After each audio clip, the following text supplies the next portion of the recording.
Well, I want to start officially by saying hello to everybody here. It's so good to see all of you joining us, and Dina's shining self waiting to present. I want to thank Therese Bimka for hosting this Zoom call. She has a lot of experience and she's taught us a lot. And most of all, I want to welcome each of you.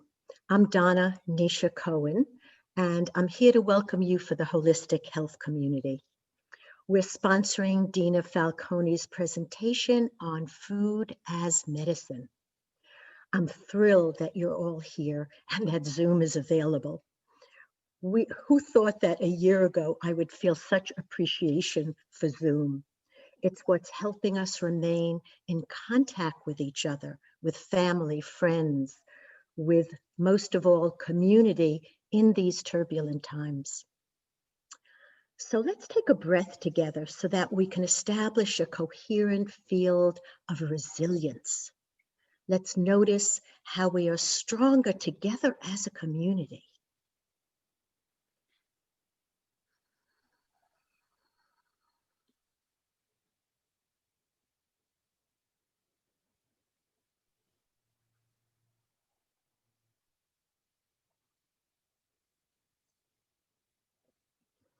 Many of you already know the HHC, or the Holistic Health Community.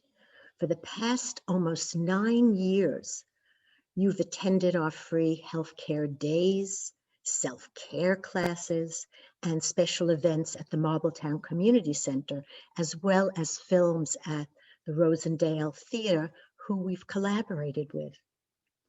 10 months ago, we adapted our healthcare days to healthcare weeks. And some months, 23 practitioners from a variety of modalities have served up to 85 people. So it's been, of course, virtually by phone, FaceTime, or Zoom. And it has been so satisfying to everyone involved, though a lot of work, as Lori and Cornelia will attest to, because they're pulling it together. And for the practitioners, some of whom are on here today, who have offered their services as usual, free of charge.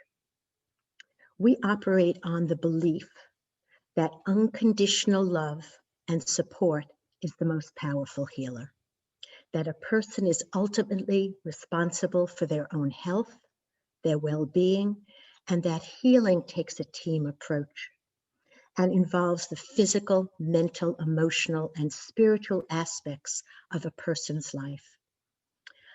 We invite you to check our website, holistichealthcommunity.org, which Larry is going to put on in everyone's chat box. And our number, if you need to call us, particularly during Healthcare Week, is 845-687-7008.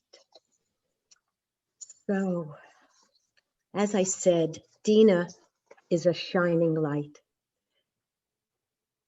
She lives many of the principles that I spoke of, that the holistic health community purports and lives by, and more. She's a light in our community. And many of you know her. You've taken classes with her, seen her master classes in the Wild Kitchen, and had consultations with her. She's a clinical herbalist with a strong focus on food activism and nutritional healing. Dina has been teaching classes for more than 30 years about the use of herbs for food, medicine, and personal care, including wild food foraging and cooking. She produces Falcon formulations, which is a natural body care product, and earthly extracts, which are medicinal tinctures. She's a chapter leader of the Weston Price Foundation and an organizer of Slow Food Hudson Valley. Dina is the author of Foraging and Feasting, which is one of my favorite books. I remember when you had the book opening at your home. And also she's the author of A Field Guide and Wild Food Cookbook and Earthly Bodies and Heavenly Hair, Natural and healthy personal care for everybody. Check her website, which is In the Wild Kitchen, inthewild.kitchen. I left out the dot, Dina. So everybody, put on your seatbelts, get comfortable, and who knows where Dina will take us now. Thank you, holistic health community. You know that I really love the work that you do, and I'm honored to be a presenter here. Thank you, Donna, for inviting me, and for Therese and everyone who's holding this together. And I do have to confess that I don't use Zoom. This is my second Zoom. So, and I don't even have a cell phone or an iPhone or whatever. So I'm used to teaching in person, and I'm going to try to sort of get the energy from you all through these funny little squares on the screen. A lot of my teaching has a lot to do with interactivity with who I'm speaking with, but I'm just going to roll with it, and I'm going to play with this medium, and here we go. So this topic of food as medicine is something that I've been focusing on since I was 11 years old. So that's 44 years of investigation. And it's how would I say, it's one of my guiding principles. Like, how can what's the food story? How can that play a role in our health? And from veganism, vegetarianism, macrobiotics, even a fruitarian moment there in my teen years, you know, and really always asking that question of, how can I heal my body with the foods that I eat? What's going to be the optimal food choices for my well-being? So that journey has gone through lots of phases, but always the same questions of, you know, what foods are our medicines? And that will vary depending on who we are, what age, what, you know, what life phases we're in. So this is not a prescriptive presentation. That's why I called it a conversation, and it could push some buttons also, because I'm going to be sharing my bias through that journey. So that's kind of, you know, the context. And it is not to say that if you are feeling beautiful and well with what you're doing, then keep doing it. You know, I'm just going to share a possibility, I think, a super strong foundational piece that could help many, many people, that does help many, many people, but that is not about saying this is the way. So that's part of this conversation. It's one deep part of what I think is the missing link to a lot of people's well-being today at this point, and certainly in my life, it feels very important. The other thing to consider too is that if you have medical issues, you know, this holistic health community is there to support us, as well as a medical doctor. So this is not a prescriptive presentation, although I'm going to act like that sometimes, maybe. So I'm just putting that sort of in. So you are, you know, some of you may know me, and I'm a pretty passionate sort of like, this is the way. But really, there are many, many ways, and that's a very real thing for me. And it's very humbling, and we always need to be open to knowing that. And what else to say along those lines? When Donna opened actually with the idea that what makes health is actually, I would say that food is the last piece. So really it's the love, it's the emotional body, it's the spiritual body, it is our ancestral genetics. And so, you know, and it's deep rest, so sleep, these things come before food. So really, but yet food will influence all those other parts. So, but I think it's the last of what's important. Okay, so food choices aren't going to solve everything if your sleep is sucky. You know what I'm saying? So that's part of this. It's a whole story. Okay, but to the theme of the day, which is, I think the hidden issue or the elephant in the room is carbohydrates. So the recipe or the formula for a healthy life has a lot to do with keeping blood sugar stable. And we're going to get deep into that. But while we're keeping blood sugar stable, we also want to keep nutrient density up. So that means that we're meeting all our nutrient needs while we're stable in our blood sugar. So that's the two poles that we're working with. And there is tension in there, and we'll get into that, and we'll see, I'll see how far we get. So the elephant in the room, blood sugar stability, and just to put it in context of of us in America, of this culture, maybe even in the world, but in America, we have 1 in 10 who have unstable blood sugar to the point of diabetes. So that's 32 million people.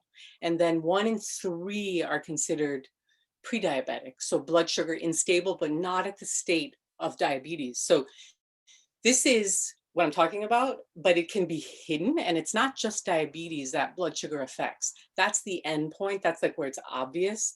I'm going to go into, so why is it so important to stabilize our blood sugar? And I want to put it in the context too of having been a whole foods advocate, and how would I say, this is the idea of blood sugar stability is not new to me, but the levels, the range, the really zeroing in and detailing on what I'm talking about. And it has to do with, if we keep, and so this is where the numbers play a game. So any of you who are familiar with blood sugar numbers, we're going to get into those in a moment. So it's really about staying within a blood sugar range that makes sense. And that is pretty interesting, and it empowers us to see a stable blood sugar level if we want to track it. So we'll get to that in a moment, but let's talk about the virtues. Like, what does a stable blood sugar offer? Well, it certainly prevents diabetes. So that's like off the chart. If your blood sugar is stable, you're never going to deal with diabetes, or very rarely, I should say, very rarely. And we're talking about type 2 diabetes, not type 1, which is another issue, but type 2, which is the one that's ravaging the United States population. So we eliminate that, and we also tend to, if we keep a stable blood sugar, we deal with cardiovascular issues that are inflammatory in nature, and we also calm them. So when we stabilize blood sugar, we calm inflammatory pathways in the body. So there's a cascade of hormonal activity that occurs when the blood sugar is not stable, which influences not only blood sugar, but the downstream effects are cardiovascular, our mental, emotional body, what else? Arthritic, upper respiratory. So all the itises, all the things that are inflammatory in nature can be either eliminated or at least heavily, heavily calmed by a stable blood sugar. Doesn't this sound like a panacea? I mean, it's an amazing tool. If you can get that blood sugar in the right range, you can deal with migraines. You can deal with, or, you know, and if you're not eliminating something entirely, you're actually putting it into a very livable, manageable range. So what other things to consider? Mental health is also part of this story. So when blood sugar is quite unstable, we have a lot more anxiety. We have a lot more mood swings. We deal with sleeplessness.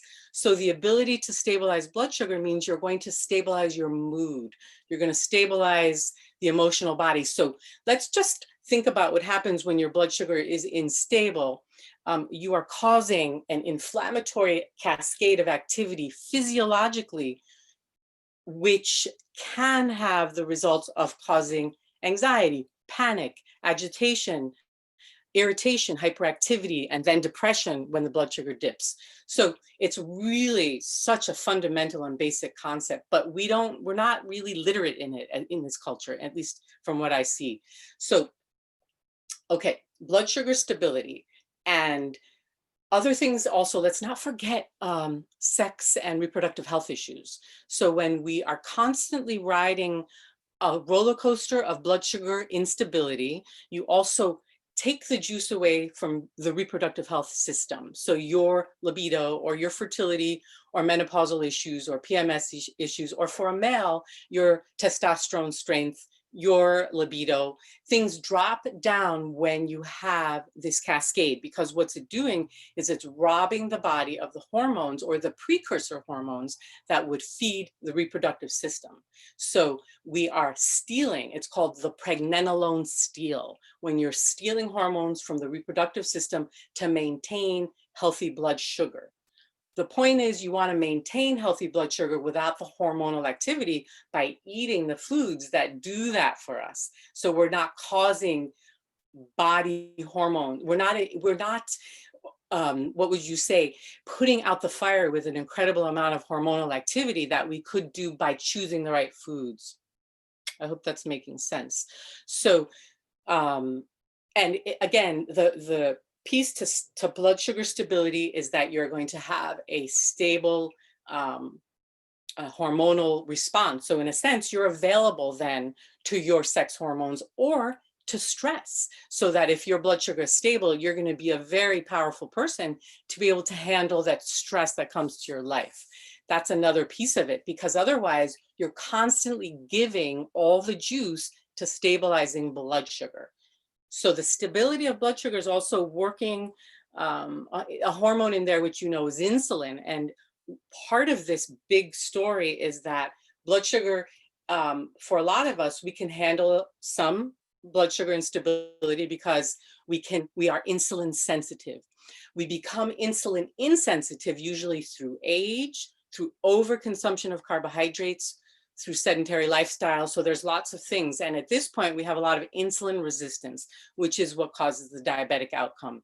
But so part of the game of keeping a stable blood sugar is to actually utilize insulin, but very efficiently. So you're not excreting huge amounts of insulin to get that blood sugar back down after you've eaten a meal. Okay, so that's a key piece. And insulin is really part of this scenario, but I'm going to talk about blood sugar because insulin follows. Okay, so I would say right now that you all could be writing privately to Larry if there's anything that's outstanding, like, think through what I've just said. I've sort of shared quite a bit right there, and maybe just to help digest it a moment. If there's a question that could clarify for you or other people, just take 20 seconds, think through all that I've just shared. Yeah, 10 seconds, you've got, and send it to privately to Larry, right? That's our plan, Therese, correct? Yes, if you have a question, please private chat it to Larry. Thank you.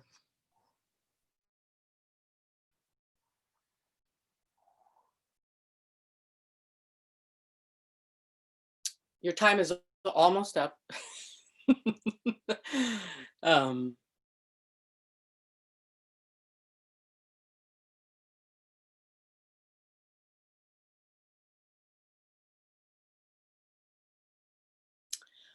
Okay, so we're not going to go to the questions yet, but Larry, because this is just about digesting the information, sharing the question, and then we'll come back in probably 10 minutes, choose a couple of questions. Let's also think about something else related to blood sugar stability. And that means that your body is not over carbed, or the glucose levels aren't so high that you can actually drop into fat oxidation. So that's when you're using fat for fuel. The carb load needs to be at a very healthy range in order for you to access your body fat, which is really the store of fuel that we really carry. That's our store for many weeks, in fact, but we don't have access to it if the blood sugar is full of carbohydrates. So part of this fat stable story is that you then access fat oxidation or fueling with fat, which in some cases has to do with weight loss, but in other cases, it actually has to do with a superior source of fuel, again, which helps with keeping reactive oxygen species down, with oxidative stress. So this fat fueling is a pretty new concept for a lot of us, and it's considered a higher fuel source, or a cleaner fuel source, and that's a pretty trippy and lovely thought, you know. So, but most of us are carbing up, and that's our fuel source, and we never dip into the fat stores. So that's just part of the benefits of a stable blood sugar, is that you'll be accessing your body fat for fuel, and that there's a lot of benefits to that. Okay, so let's talk about the numbers. So what do I mean by stable blood sugar? And maybe that's one of the questions that you all write or you've written.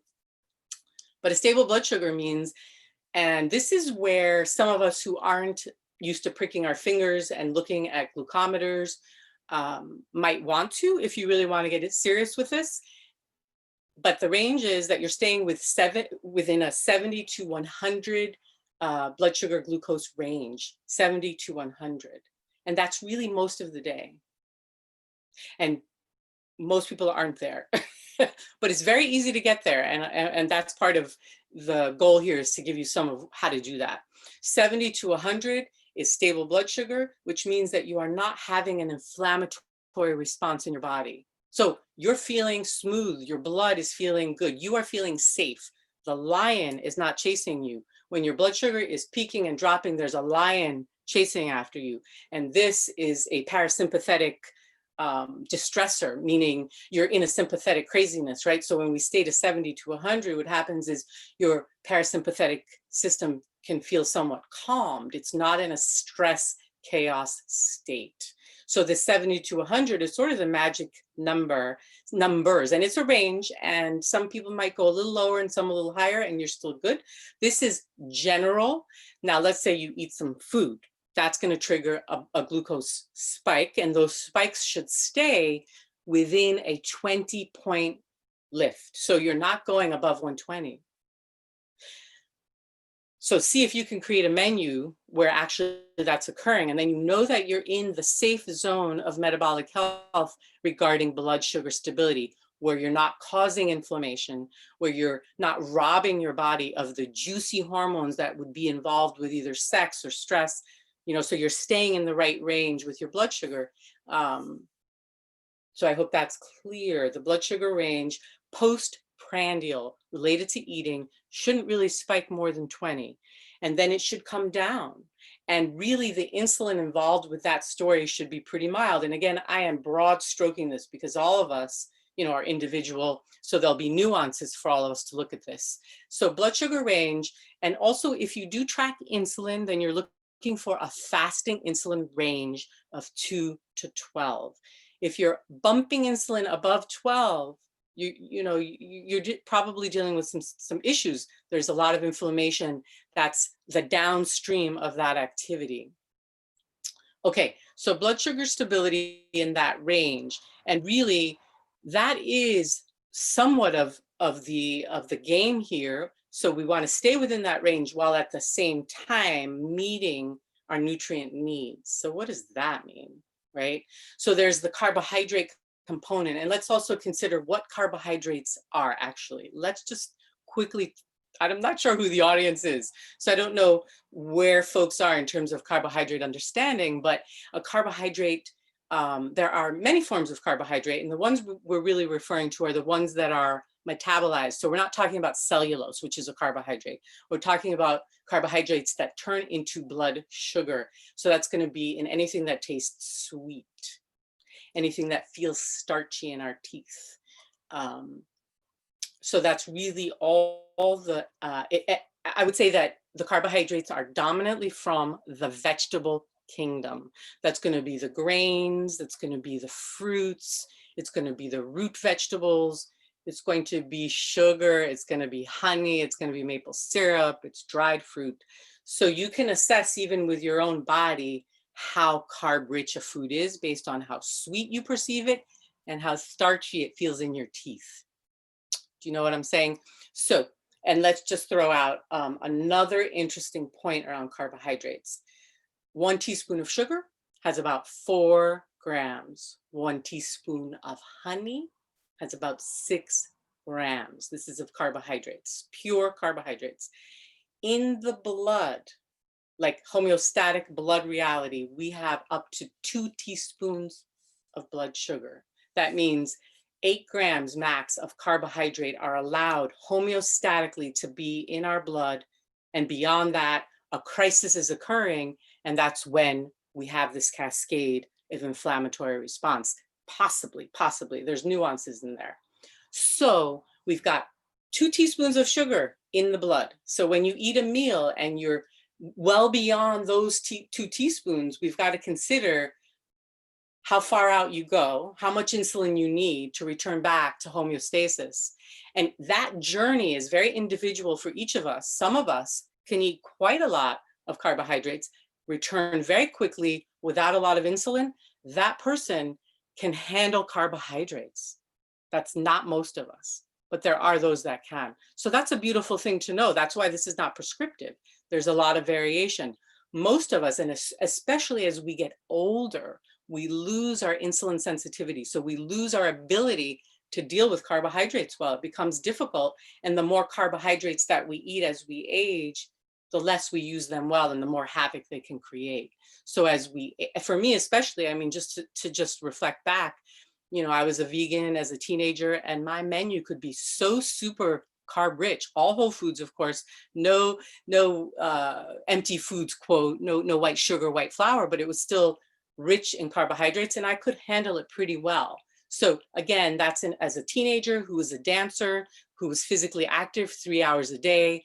Now, would I have been healthier with a carb balanced menu, meaning I wouldn't have consumed that much carb? Maybe.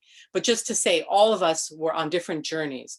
But back to my sort of theoretical journey here. So you want to keep the 70 to 100 range, and then how far out you pop will depend on your specific details. Let's see, where was I rolling with this? Yes, so the carbohydrates themselves. So let's just give you some more ideas about what that is. So a banana, an innocent, beautiful banana has 20 grams of carbohydrate. An innocent, beautiful apple might have 30, no, 20. A bowl of brown rice might have 40. So when we're talking about 8 grams being in our blood, right? And then we're eating that 40 grams. But then with that brown rice, which I would like to add some raisins and maybe a little honey, I'm going up to 60 in that bowl. Can I handle that? And I would say most of us cannot. So the ideal carbohydrate intake for most people would be 125 grams for the day, most likely more like 50 for the day. And if you want to be ketogenic, you're going to be even below 50. And hopefully we'll get to keto too. But so most Americans are eating 300 grams of carbohydrates in a day, 300. And maybe, hopefully some of them are doing okay. Mostly they're not. So how many grams are good for you? So that's part of the question here. Again, maybe we take another 10 seconds just for you to like process that. Like, what the heck did Dina just say? And just, again, write down maybe with questions, comments, Larry can filter through them. I feel like, you know, part of this, again, if you were in person with me, we would have you raise your hands, reflect with me, so we can digest what's being said. So yeah, Therese, do you want to say something or no? Okay, so give yourselves 5 more seconds. What the heck is happening here?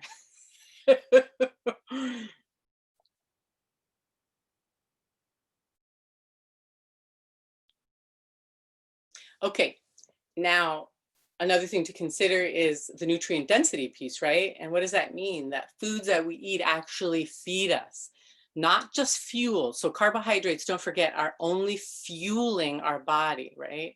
That's a fuel source, just like fat is a fuel source. And fat, I think, is a superior fuel source. But here we have carbohydrates. And when we talk about empty carbohydrates, they have nothing to offer us except fuel. So caloric, basically calories. And the emptiest is the white sugar, and things like concentrated sweeteners. And honey, by the way, is a beautiful medicinal, but it's also somewhat of an empty carb. So same with maple syrup. Of course, I mean, that's my favorite. We even make it here on the land, but it is primarily a very high caloric empty carbohydrate. For the amount of calories that you're eating, the nutrient density is very, very small. So sweet fruits, dried fruits, also of concern. And then anything with white flour, white flour, again, you pretty much have no nutrients, you just have calories. So those are not here, meaning they are pleasure foods. And again, in your heart, you feel where you want them and they're for you, but they're addictive. Those are addictive foods, and they're the foods that don't contribute to our well-being, other than maybe, you know, the addictive emotional support, which might be significant. I don't want to judge it. But the point is, from this perspective, they offer us nothing. So they're really not part of the menu. There are no nutrients in there. And so it's that same lens that you're looking at foods. It's like, how much? So grain foods, unfortunately, are also pretty much sugar. So we have a sugar, basically a sugar capsule. We do have some fiber, we have some B vitamins, very small. Some grains do have more protein, but mostly grains are carbohydrate. Beans too, which are a beautiful food that I love, also can be a trigger for some people. They are more protein, but still carbohydrate dominant. So they are considered a sugar, even though they have protein. And if you do want to have beans in the menu, by all means do, but figure out to what degree you will keep your blood sugar stable. Beans can be part of a healthy menu for sure, and even a certain amount of whole grains, but not for everyone, and not the amount that a lot of us eat. So grains are really a weak source of micronutrient content, and then beans are a little bit better. And then we have things like leafy greens and seaweeds and these, and of course, you know, I'm a freaking herbalist. I wish I could just eat the weeds and be super healthy and everything works, because they're right out there. That's what I teach everyone, and they're my pleasure. And they are micronutrient dense, but they do not have enough protein in them to take care of us. And they are not always bioavailable. So that's another concept around nutrient density is, let's take, for example, spinach, which is a nutrient dense leafy green, but its calcium content and its iron content is not accessible to us because it is not bioavailable, which to me is like, screw that. I want it to be bioavailable, but it's not. So as a vegan myself, I could not absorb the spinach iron. So the depletion of iron would be occurring even though I'm eating iron-rich leafy greens. So unfortunately, the vegetable kingdom, especially leafy greens, don't always let us have their goods. And this is a bigger theme around vegetable kingdom foods, that they have chemicals in them that prevent herbivory. They're chemical defenses that keep us from being able to eat them and be well and healthy by them, which again, I find really frustrating. But bioavailability. So sometimes we need to soak, sourdough, sprout. This will help some of us to eat vegetable kingdom foods. And that's a beautiful thing. Still, sometimes that's not enough for certain, certain of us. We still don't do well with a grain. A lot of clients of mine do not do well with grains, even after sprouting, even after sourdoughing and cooking. So the vegetable kingdom, I was layering in the nutrient density, and those leafy greens and those seaweeds are really high up in there because they're low caloric and super nutrient dense. But the question is, can you access them? So that's part of the story. For you, it's going to be different than me too, how much you can get that calcium out of that sorrel or that spinach. Also, nuts and seeds, let's not forget those. Those are a beautiful blood sugar stable food. They're a great food. The question is, can you digest them? Will your gut handle them well? So do you need to soak them first or sprout them first? Or maybe you just can't eat them at all? Or maybe they can be a foundational piece of your menu, depending on how you digest those nuts and seeds.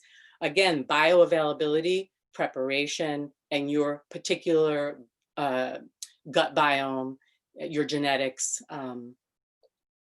Let's see, food categories. So also so in terms of carbohydrate density and nutrient density, there's the low sugar fruits. That's the wild fruits. A lot of those berries are very nutrient dense and very low in sugar. Still, they're sugar. So that's of concern, but they play I feel they can play a good, a healthy role in, in this kind of a menu. Whereas the tropical fruits, which I am super passionate, I love mango. It's probably one of my favorite fruits. It's super high in sugar. So how much mango should I be eating? Or for example, the pawpaw, which is something that I'm really into. That's our native tropical fruit in a sense. And I'm a kind of a pawpaw revolutionary. You know what I mean? I want everyone growing them, but they're very high in sugar. They're also very nutrient dense. They have a lot of magnesium. They have a lot of iron.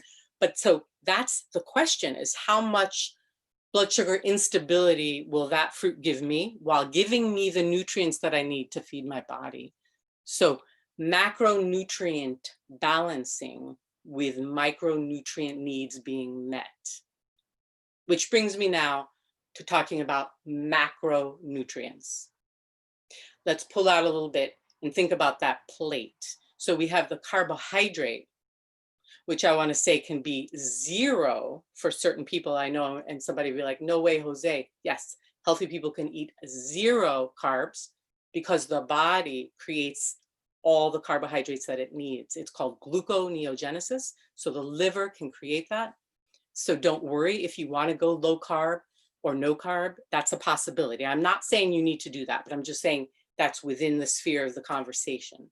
Then, so there's the 0 carb to 125 grams of carb, right? So we've got that range to play with. And again, that'll depend on your age, your activity level, your metabolic health, probably how much carbohydrates you've eaten in your lifetime, and your genetics.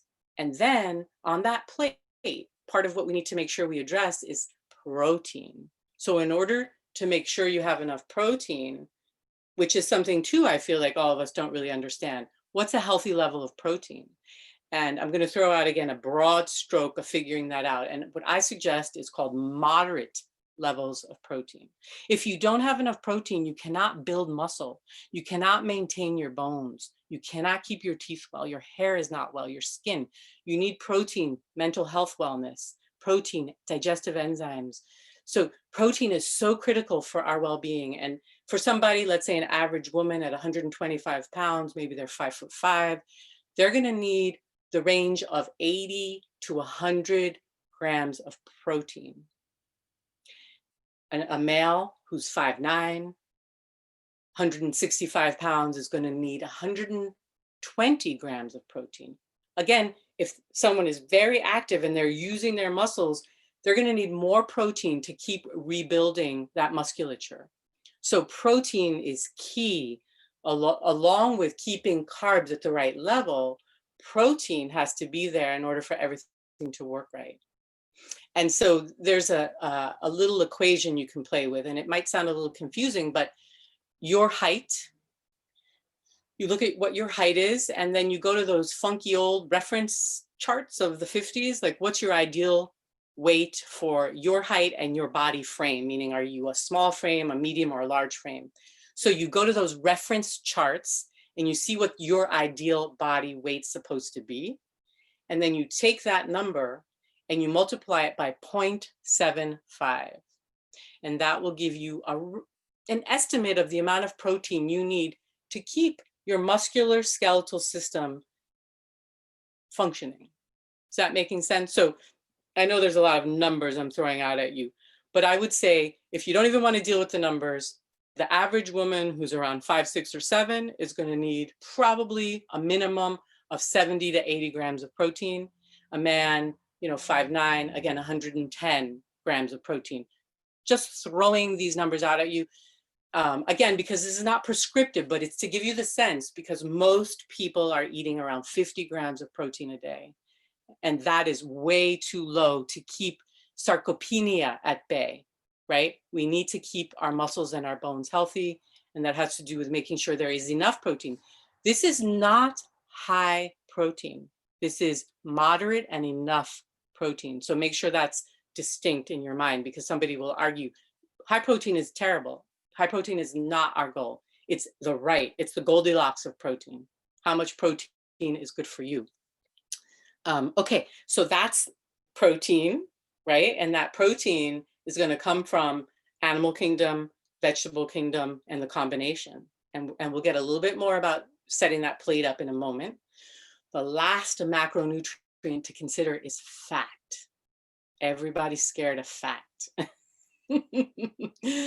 But fat is our medicine. Fat is, so in my own journey of healing with food, I was pretty much, the vegan. And so I did consume a lot of vegetable kingdom fats, but no animal kingdom.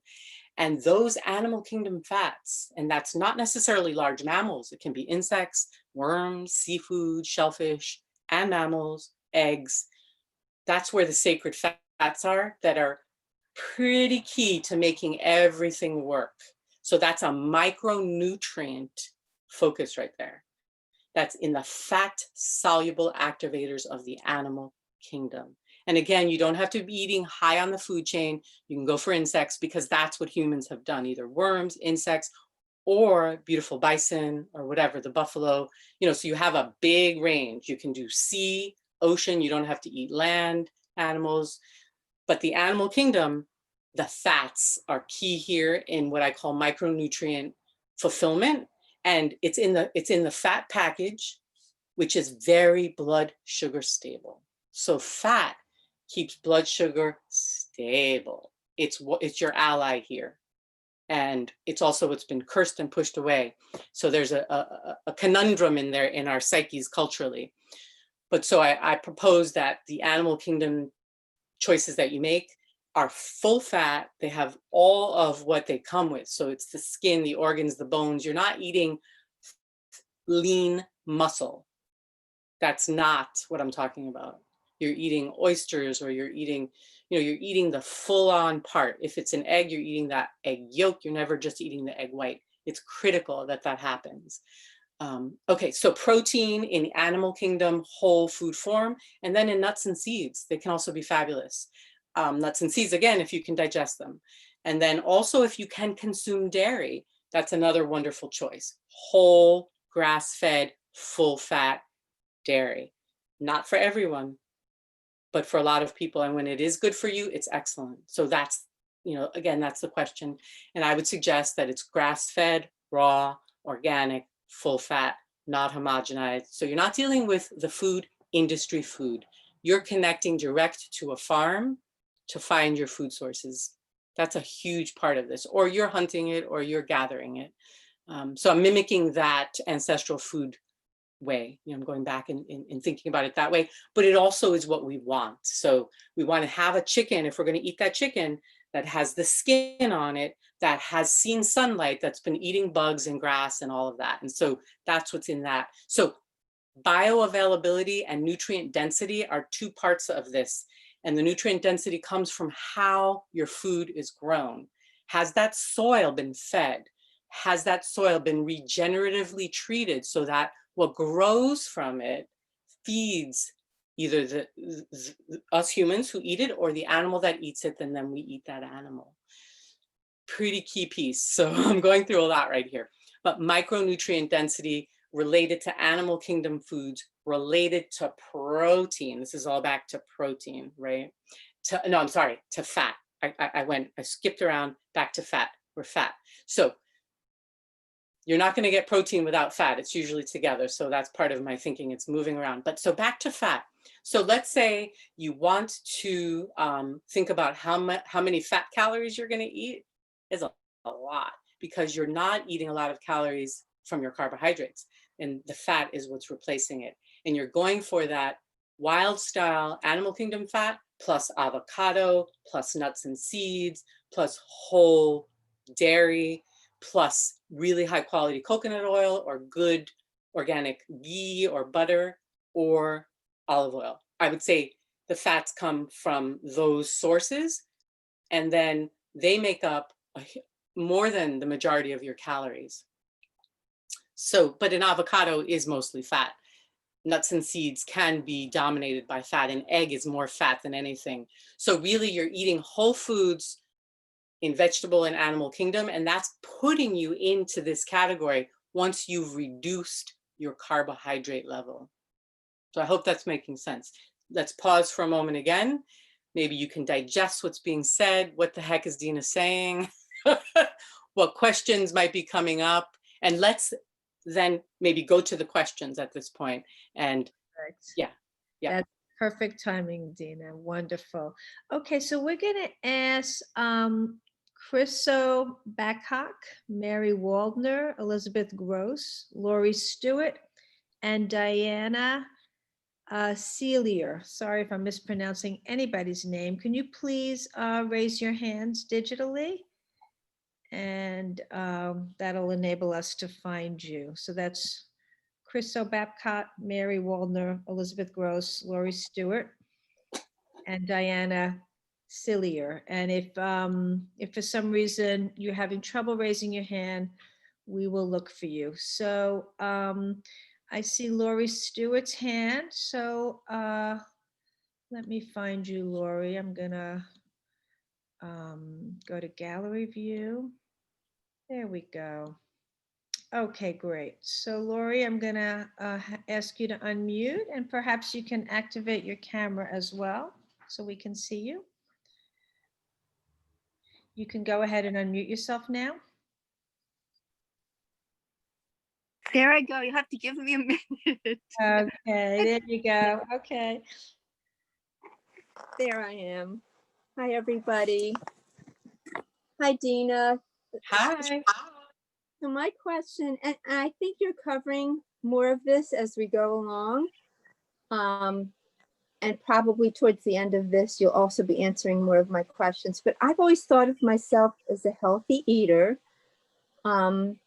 I have been a little lax on watching my blood sugar, but especially during COVID, I think I'm eating healthy, but as you were speaking, fruits, a lot of sweet potatoes, and I think what happens is those are somehow nurturing emotionally and physically. Mm. But I think in my heart that I'm eating a nutritious, well-balanced diet. But as you're talking, I was like, oh no, like rice, oatmeal, like all the carbs, my whole day is prunes. Oh, they're good for my potassium. Yes. So I kind of was going through in my mind what I eat and kind of at a loss to know what I should be eating. So I'm sure we're getting to that because, as you said, leafy greens, you've gone through quite a few things now. Thanks, Lori. Thank you. And we will get to that. And that's great. And we could even jump to that. Let's hear a couple more questions because, all right, no, let's just answer Lori's question quickly, which is, what do you eat? And so there is this list that I sort of created just to share with you quickly, and it has to do with the same thing of what foods do we prioritize, right? So we make sure we're meeting our nutrient needs. And that has to do with if you were in person with me live, I could ask the audience to please share your thoughts because you all know right now from what I just said, what would be up there in the top? It would be animal kingdom foods that are in whole food form, nose to tail, and it can be anything from insect to ocean, right? So that's going to be a good portion of your menu to meet your protein needs. So you always want to check that. And depending on Lori, I can't see her size and weight. How much does she need? I'm guessing, I don't know from her face, I'm making this up, but she's probably going to need 75 grams of protein a day. And that means that on that plate, she's got this animal kingdom. It could be scallops. She's probably going to have 4 to 6 ounces of scallops on a plate that those scallops have been cooked in either coconut oil or butter, depending on what her gut feels, what she can tolerate. And that will sit on a bed of kale that she's chopped up, cooked onions with, put herbs and spices that she loves.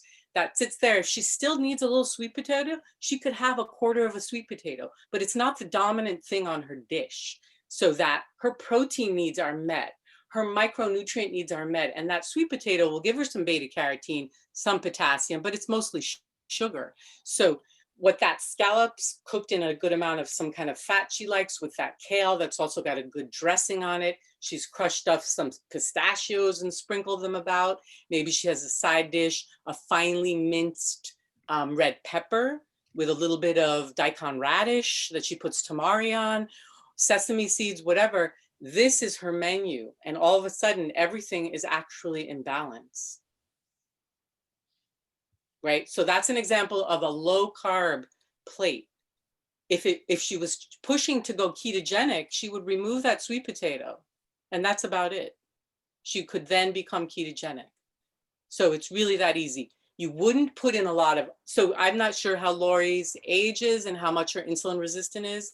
So she may not be able to eat as many kale leafy greens as she wants, or broccoli rabe. Some of us can eat as much as we ever want and keep our blood sugars fully stable.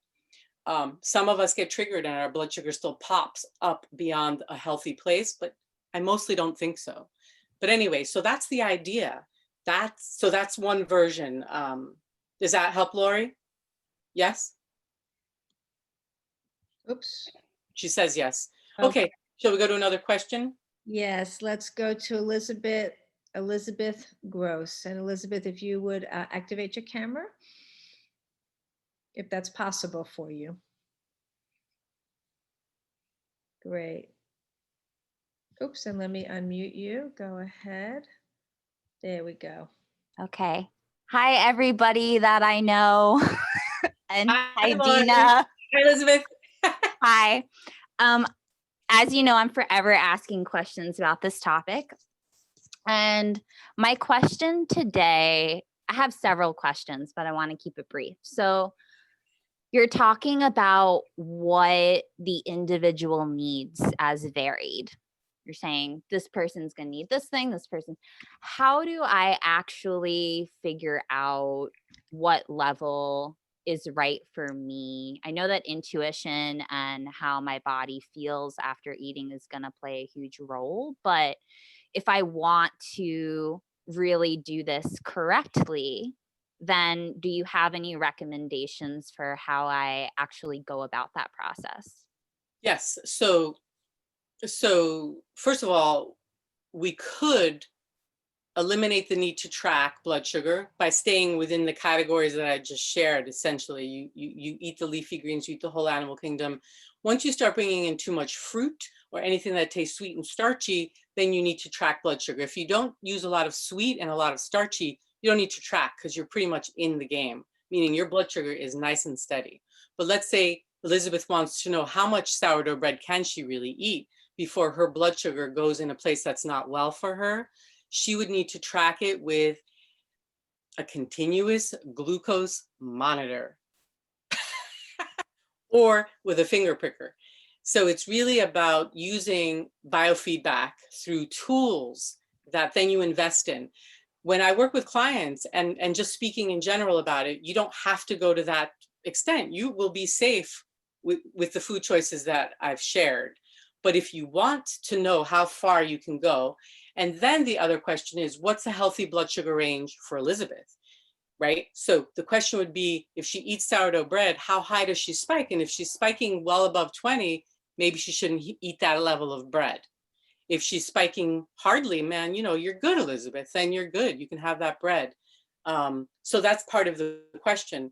And then the other hidden piece, which I shared, is the insulin response. How much insulin is Elizabeth going to secrete to keep that sourdough bread from peaking out on her blood, right?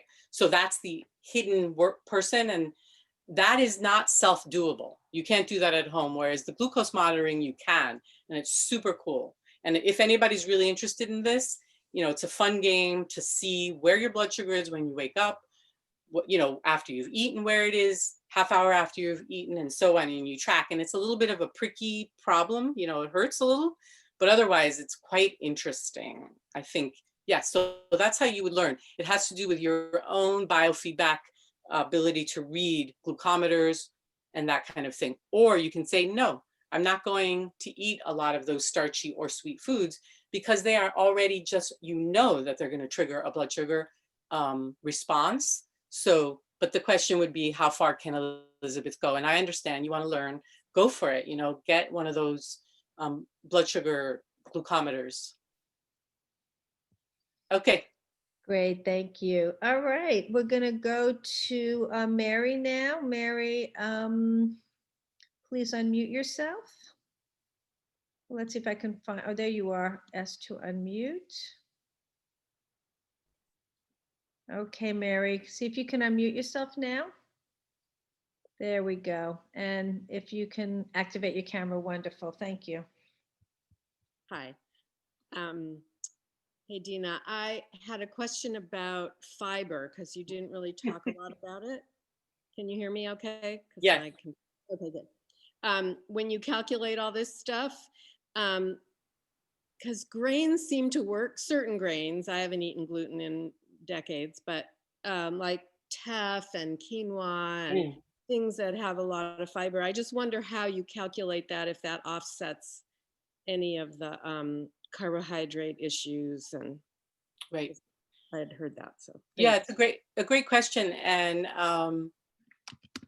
we wouldn't know how the fiber in a grain affects Mary until Mary uses a glucometer to know how it spikes her blood sugar. But Mary's point is excellent, that often fiber will cause a slowing down of a glycemic response, but not always. So it's really an individual thing. And eating teff, well, first of all, if Mary feels good eating teff, who cares? You're eating it. You know what I mean? If you're not having issues, that's part of my whole context in the beginning was I'm not proposing that all grains are bad. In fact, there's very healthy grain eaters in the world, you know, but it's just from what's happened here in the United States and even in my own body, it's an over-carbing reality. And so it's like, how do we look at that? And so we cause a lot of inflammation. But if Mary isn't feeling inflamed and Mary feels really wonderful and great, teff should be part of her menu, right? But in order to know from a blood sugar standpoint, you'd have to do some blood sugar, like Elizabeth was asking. And so, yes, but even chia and flax seeds, for some people, actually help them reduce the carbohydrate hit from a food. So it helps to lower it. Let's say someone's eating a huge amount of blueberries, which are pretty high in sugar, and then they add chia and they add cashews. And for that person, that actually brings it down than the straight blueberry on their own. So Mary's point is another important point, is the context in which you eat your carbohydrate. So that's another key piece here, is what are you eating it with? And how much of it are you eating? And at what time of day are you eating it? Because these are all things that influence how the carbs go into your body and how you handle the glucose spike or the glucose level. So I'll just share quickly that if the carbohydrate level is within your range, you're probably going to help it by eating protein with it and fat so that you're not eating it alone. And generally, when you're eating it earlier in the day is better than later. So those are just some quick thoughts. Yeah. But and the fiber piece, adding flax or chia for some people can also help the carb spike moderate a little bit. Yeah. Okay. Great, wonderful. So let's hear from Diana. Diana. Diana, let's find you. Here. Let's see where you are. Hold on, I'm gonna go to gallery view. That might work. There you are. Gonna ask you to unmute. Okay, perfect. Hey everybody. Thank you, Dina, for doing this. So this is a outside of the kind of simple whole foods question, but for a long time I've been attracted to a product, not a brand name, but a Ayurvedic herbal blend called Chayvanaprash. And I'd heard about it for many years. And it's one of those things where someone was talking to me and like every part of me lit up. I was like, oh, that's something I like, you know, and I would like, well, I tasted it at that time and I was like, oh, this is really great. And I would love to have this in my life if I got my hands on it at some point or something. And last spring, I did come across it and I have it right here. Has a long name and, but it's, it has like, I don't know how many herbs, like 20 to 40, like 21 herbs. And alma is like the one herb that's got like so much vitamin C in it. And then, but it's interesting because it is sweet and it has sugarcane stem as the first ingredient, then alma fruit rind, and then honey. And then it goes on ghee and then many, many, many other things.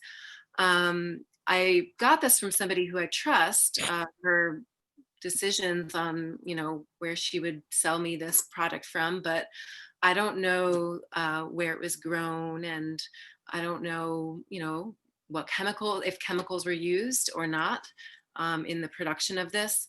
But it was something that I was drawn to, so I chose to get it.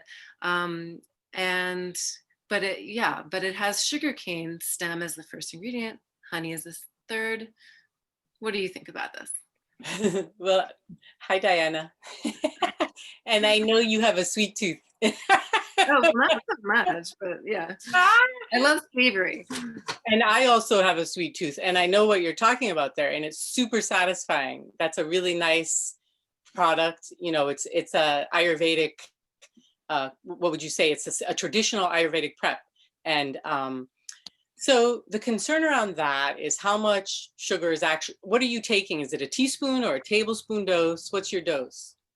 Yeah, between the two, I just kind of grab a spoon and. So yeah. like you could eat that by the tablespoon, not a good idea, which I would like to do because it's delicious. So a teaspoon, I'd say, is probably not going to be a problem. But if you don't think about it and you end up eating a lot of it in a day, you could end up with too much sugar. But because that has an amazing amount of herbal components that are concentrated in there, that are the micronutrients that are beneficial, there is that equation to what you're eating. It's not just straight sugar, right? You've got this compounded herbal product that has all these other benefits. So I would say for blood sugar unstable people who are having diabetic issues, they cannot have that. For somebody who's trying to be ketogenic, they cannot have that. But somebody who's trying to be low carb with a healthy carb range, you could have that as long as you don't overeat it. And it depends on the rest of the menu, right? But the ghee is in there, so it's a little bit moderating. And it's probably a teaspoon a day. No, I wouldn't worry about it. Okay. Yeah. All right. And I don't know if I said that it's an Ayurvedic, well-known medicinal blend. I don't know if I said that. So I just wanted to say that for everybody if they've heard. Exactly. It's a very traditional, well-known blend that is lovely and has quite a good therapeutic hit. But if one is having blood sugar issues, it's of concern that they wouldn't have that. Just like elderberry syrup, which is a beautiful supplement, is too sweet for a lot of people. So you have to consider the context, the whole thing. But I'd say Diana is very physically active. She's really, so I think it's probably fine for you. Again, it's within the context. But if you're having that and then you're going to go have a donut and you're going to go have oatmeal and you're going to have all the, sort of sweet or dates and you're not having enough protein and enough fat, then I'm concerned for your well-being from another perspective. Not just blood sugar, but that you're actually not getting nutrients, right? You're not getting the nutrients you need. So, yeah. Thank you. Yeah, thank you. Great, Dina. So we just have one final question for this batch. And Okay. Larry, why don't you go ahead and unmute yourself?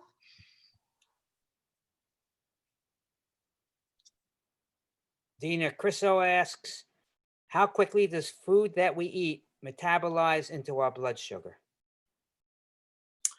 Well, so I don't know exactly, but I would say that after you eat a meal, you're going to hit postprandial, meaning after food, you're going to see a spike usually a half an hour later. So it's like you're eating, so you're going to wait a half an hour before you would test your blood sugar to see the effect that it's having. So you eat, you wait a half an hour, and then you test.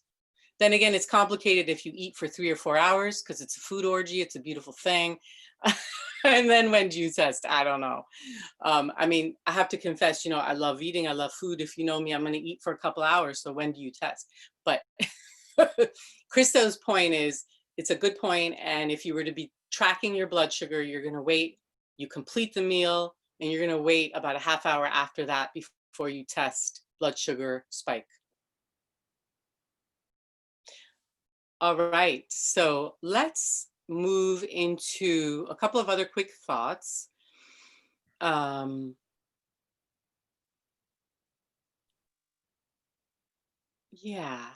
I guess I would really love to know if people are getting the hierarchy sort of optimal foods here, like in terms of helpfulness. So let's just quickly maybe go over those. So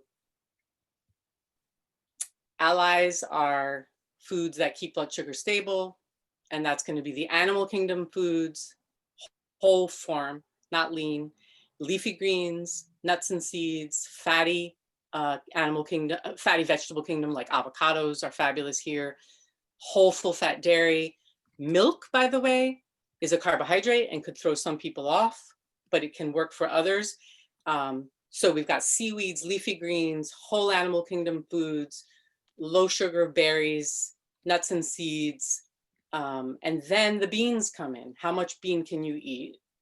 How much grain can you eat? And then the sweet fruits, how much can you really eat? Once we're moving down that ladder, we're actually diminishing value in terms of nutrient density. So mineral content, vitamin content diminishes in this order that I'm going. And then we have things like honey and maple syrup and white sugar, which for the amount of calories you're eating, you get nothing. You get very little, even though, of course, maple is more nutrient dense, but you'd have to eat the whole gallon to really get the iron content from it. And that's impossible. It's a sickly thing to do. I've tried. No.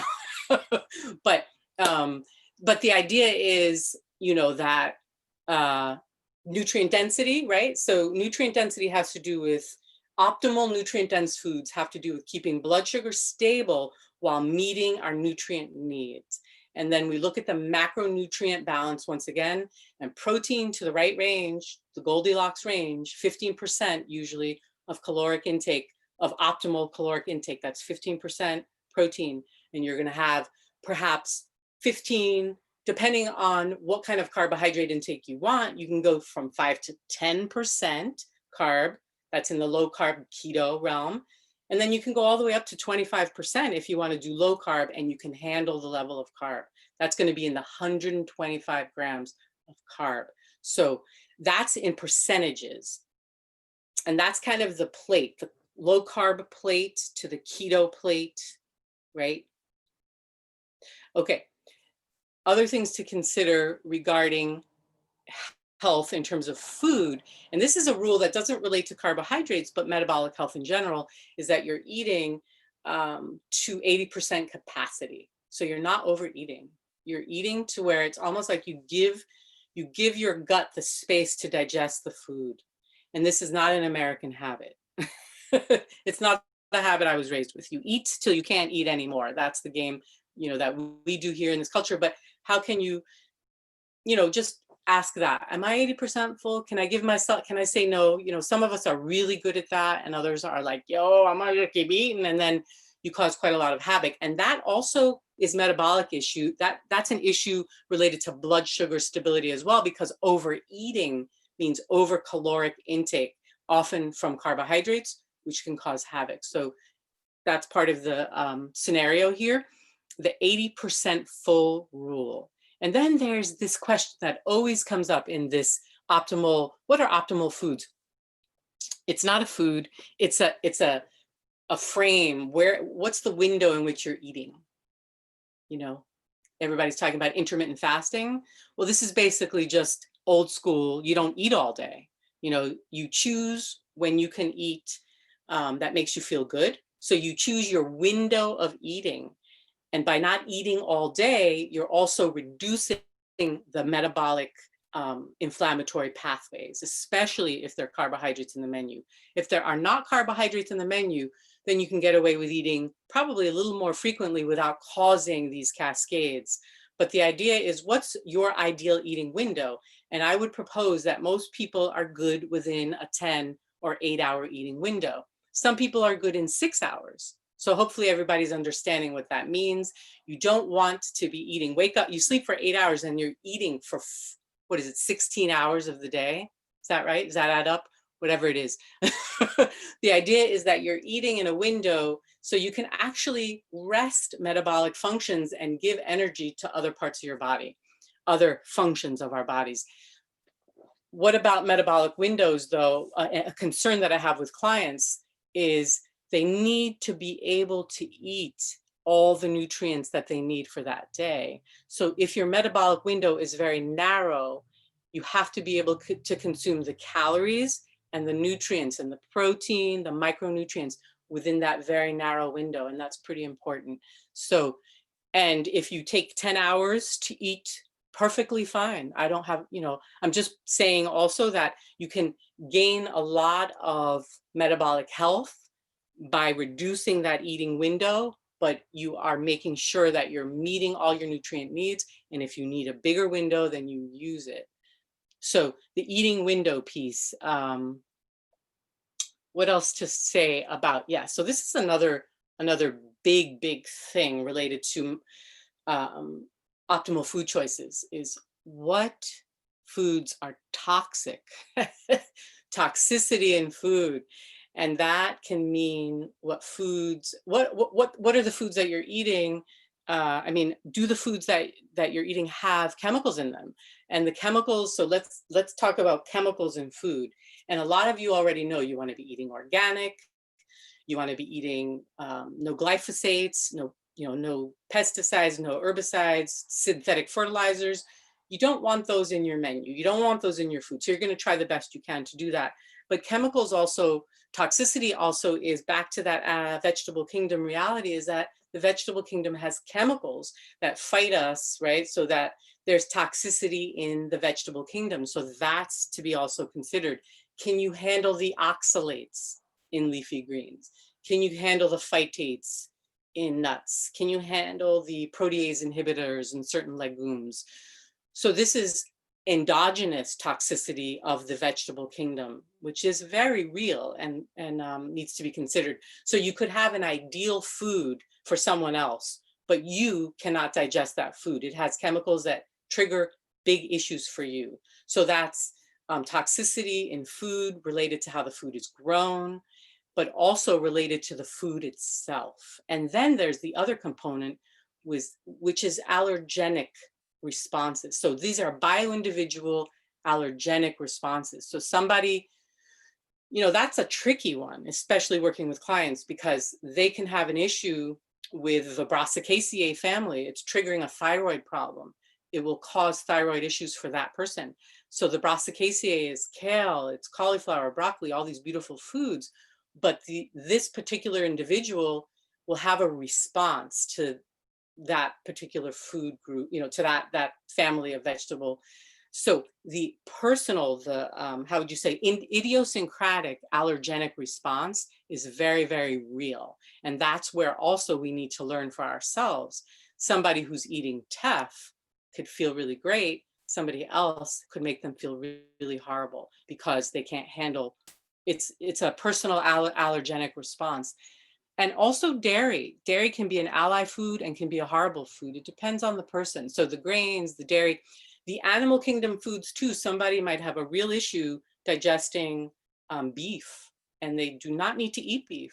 They can move to another animal kingdom choice. So the idea is we have many options, but the toxicity in food, working with clients, it's a big issue because that causes a lot of inflammation. So this whole idea of creating blood sugar stability so we reduce inflammatory response, well, we could be eating foods that are causing inflammatory responses unrelated to blood sugar.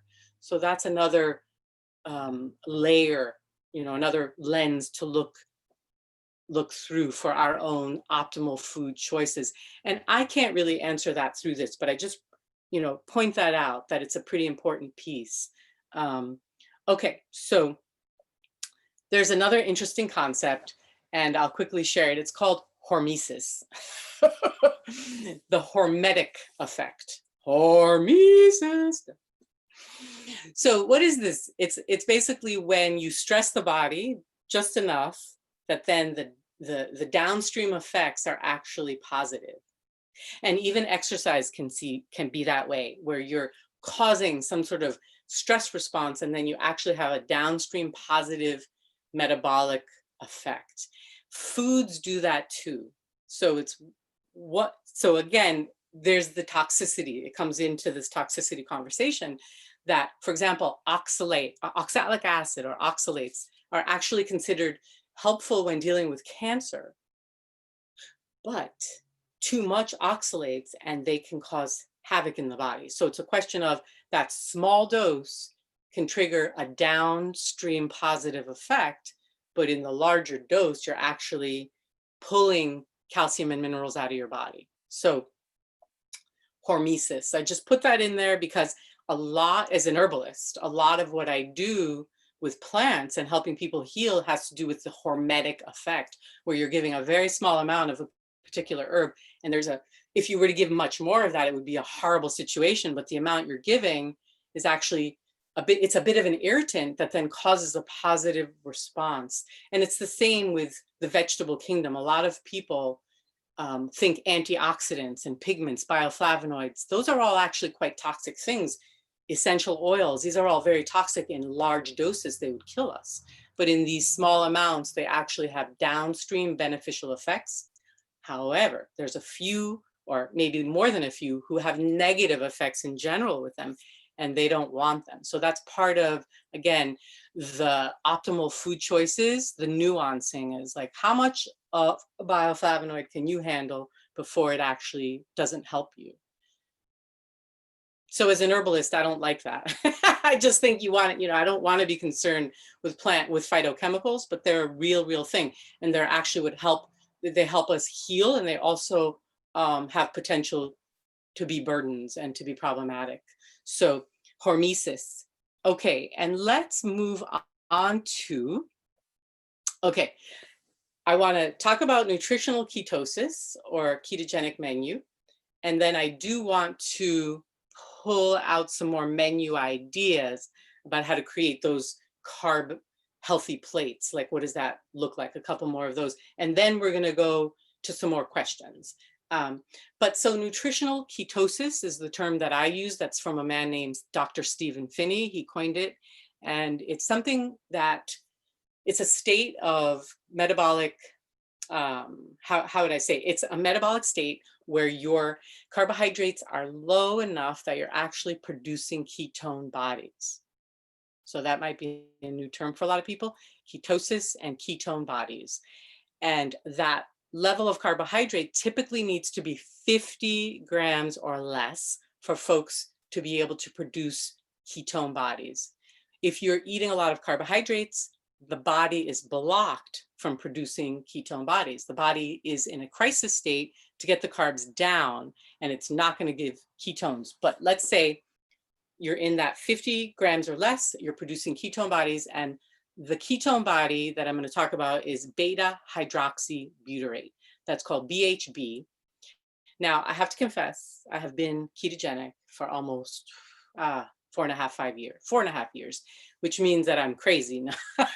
It means that I'm working with the low carb idea and being a fat fueled human, thinking that I am tapping into ancestral ways, physiological metabolic pathways that our human ancestors lived by some of the time. I'm not ketogenic all the time, but a good amount of the time. And what I do is I check my blood to test for beta hydroxybutyrate to see if I'm within the range. And it's a 0.5 to 3 range typically. And that's pretty nerdy keto talk, but in case you want to go there, those are the parameters. But the beauty of this is that this is the hunter-gatherer state of physiological well-being. And I find that it's incredibly anti-inflammatory. For me, it has to do with, I want to dance. And if any of you know that I'm a crazy dancer, and then I don't want to feel sore, right? And so what this does for me is it actually prevents soreness from occurring. It's kind of crazy. So I don't have the sort of, how would you say, hangover of a 2-hour or 3-hour midnight dance. It's kind of a beautiful thing. But I'm not doing it because I have health issues. I was curious because with metabolically, quote, deranged people like diabetics, I'm putting them on menus like this. And I'm like, well, is this really doable? And how does it feel? So I wanted to use myself as a guinea pig, and I've been feeling very appreciative of this. And it's not hard to do. You just make the commitment. And by being ketogenic, you actually produce these beta hydroxybutyrate molecules. We all produce them. It's an endogenous molecule our liver will create once carb loads are low enough. If you fast, you'll probably be producing ketone bodies. If you have a short eating window, you might even produce ketone bodies in that non-eating period. But what those molecules do is they are signaling molecules. So that's, not only are they food for the body, for the brain, for healthy brain function, but they're actually molecules that trigger or signal, and they turn things on and off in the body.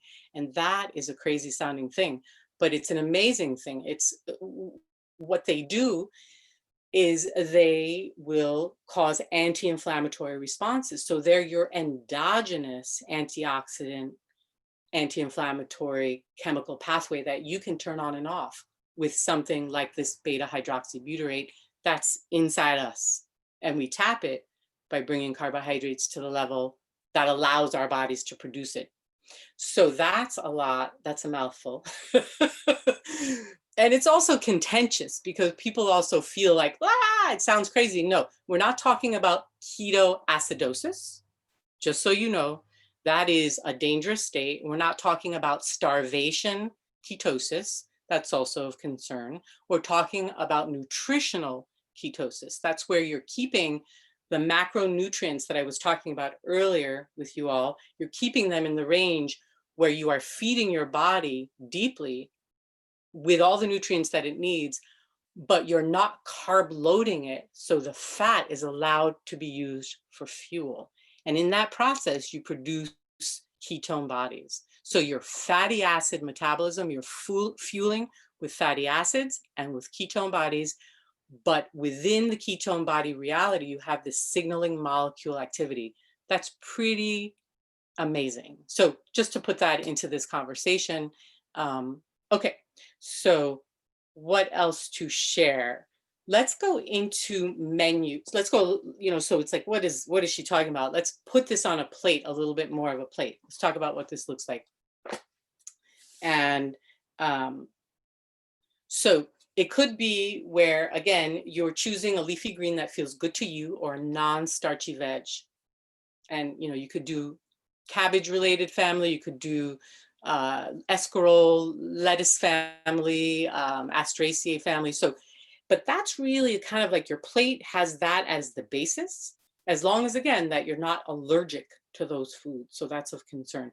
And a pretty well-cooked escarole is just fabulously tasty. Maybe you've cooked it in some chicken broth or chicken stock, or you've just sauteed it in some coconut oil, and then you have you have shrimp or you have oysters. And again, it's the protein level. How much do you need? 4 to 6 ounces, maybe 8 ounces, maybe 12 ounces if you're a 6'2" strong, large man who's using a lot of musculature to move through his life. So, and then again, you're sprinkling about the level of beans that can be handled. Again, the grain, it's whole farm grain that you've soaked and sprouted, and maybe that can go in the menu. But again, those are much lower. And then you could put turnips, you could put rutabagas, you could put, those are quite acceptable. They're low starch, low sugar. Let's say it's a warmer time of, so that's an example of a plate right there, which is very satisfying. You could also base a menu on stews. And again, it can be fish related stews where you're using fish heads as well as the whole skeleton, or it can be long simmered bony cuts of beef. That could be oxtail or short ribs. And you're wanting the gelatinous, cartilaginous, fatty, bony, rich parts. You're not just looking for the meat. And to that, you can add your cabbage or, whatever vegetables appealing, that's lower starch. Let's just add that you can have things like zucchini, summer squash. Those all fall into this category. So if you're into the zoodles, the zucchini noodles, you can, make those, and then you can put those underneath your stew. Or you can also create ragu sauces. Does everybody know what I mean by that? It's like a rich tomato base. Again, assuming tomato is tolerant, that you can digest tomatoes. They're a relatively low starch, low sugar, I should say. And to that tomato base, you're going to add a ground lamb or a ground beef or a ground venison or whatever, animal kingdom, wild style, healthy meat you have access to. And you create that and you put that on perhaps pumpkin. Pumpkin is a pretty low starch, or again, zucchini, or so it's looking for the low starch vegetable kingdom that feels good to you, coupled with these rich, by the way, that ragu sauce, you should have a little bit of shredded liver in it or a little bit of shredded heart. So I forgot to mention the organs. You're eating nose to tail.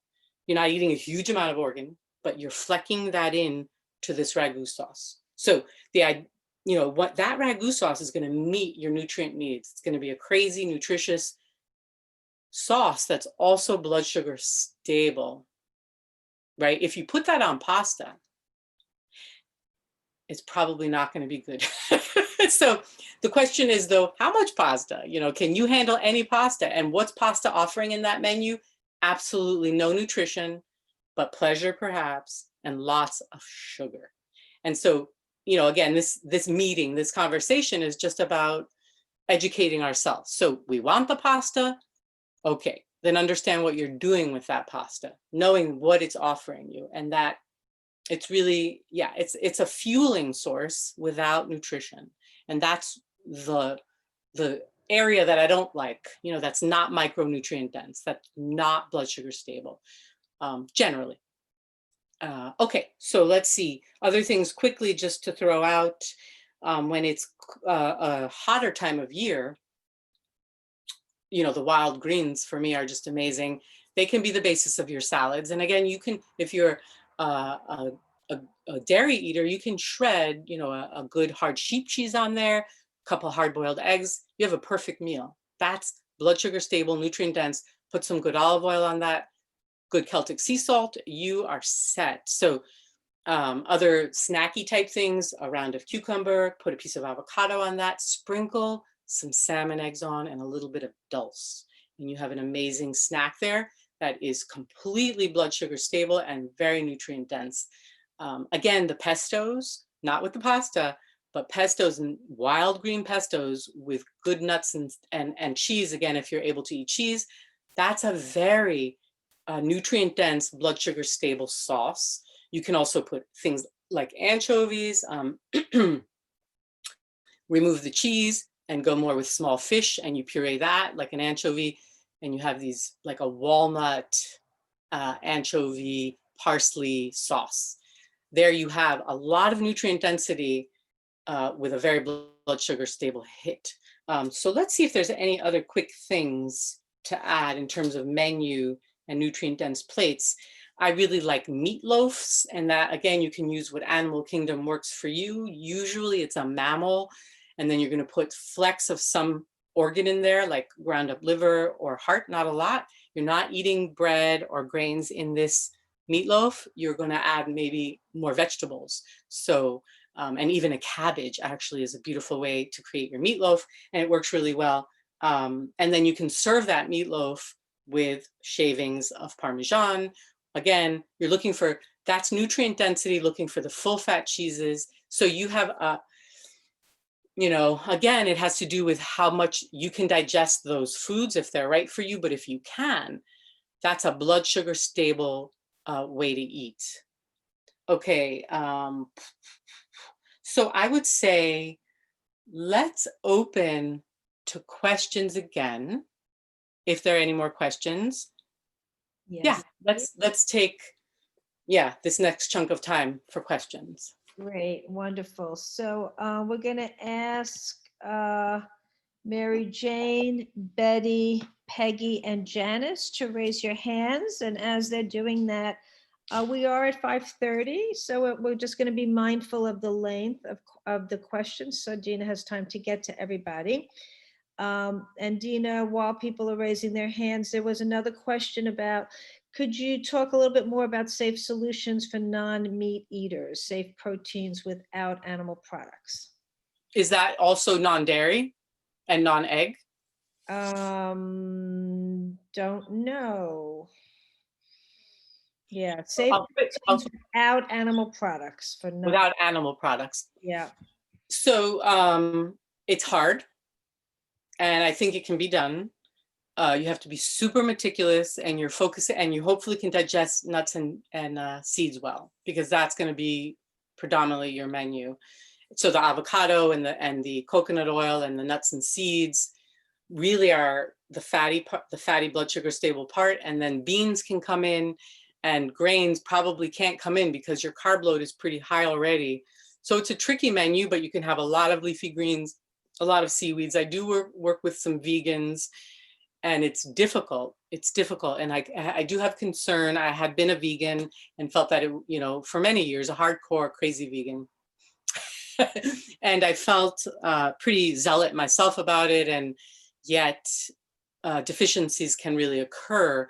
So unless that person who asked is willing to supplement, they'll probably need some B vitamins, B12, calcium, zinc, because it's hard to get those nutrients out of the plant kingdom as much as I wish it was easier. Still, that person may do well by it. So I don't want to project that. It could be a successful menu for that particular person. But your emphasis there, it's going to be on, that person's emphasis is going to be on the fatty aspects of the vegetable kingdom. along with beans, which if you can digest them are fabulous. They're fabulous food. And then you're probably not going to eat very many of the concentrated sweeteners, which would knock your blood sugar way out because your menu is already potentially high carby. So you're really reserving the carbs for beans and maybe a really well prepared grain and that kind of thing. So hopefully that answers that question. Great, thank you so much. Let's go to Betty. I'm going to have you unmute.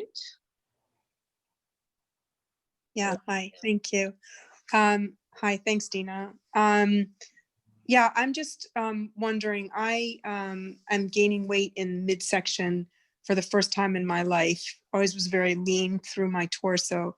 And it's just really in my midsection, right at the same time that my blood sugar seems to be going up in my labs. And I don't eat dairy, grains, or sugar. I'm definitely in the hunter-gatherer group. And yet I don't quite understand. I asked my endocrinologist and she said, well, are you eating carrots and beets? But it's like, I live in France where I'm calling you from. It's almost midnight. And it's, I don't eat pastries here. I don't eat breads. And yet I'm still all of a sudden gaining weight. What's that about with blood sugar? Thanks, Betty. Hello from France. Hello to France. Betty, how can I ask you how old you are? Is that okay to ask? Yeah, I'm 63. And you hit menopause, passed a while ago? Yeah, passed a while ago, sure. So that's what tends to happen is there's an insulin insensitivity that kicks in as we age, and the insulin meter, some folks call it what you're talking about in your middle, like in your belly. So we put fat on there when we become insulin resistant. And so I would suggest, but then again, you know what, if you're a little bit chubby, I don't have an issue with that. I don't think that's a health issue. But if your blood sugars are off, that's where I'm concerned.